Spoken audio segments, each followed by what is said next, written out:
আগো চৈতি মাস পড়ে গেল, তা পিঠে হচ্ছে আমাদের টমেটো পিঠে, বিলাতি পিঠা, বিলাতি চকলি। হ্যাঁ খাওয়া যাবে, দেখি কেমন লাগছে। বললি কি একটা থালা আনা খাবো। এখন গরম এই ঠান্ডাটা এখন কদিন আছে বল নাইলে বাবা। হ্যাঁ একটু ঠান্ডা ঠান্ডা আবার আছে সেই জন্য। আর ওই লাতে গুড়ি আমি রাত কই বই নেই পিঠা। ঠিক আছে চলো খাওয়া যাবে, দেখি একটু সবজি খাবো নাকি তুলি।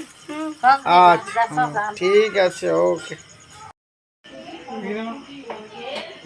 না খাইয়ে দেখো কেমন লাগছে পিঠে। গরম পুরো গরম, দেখাও।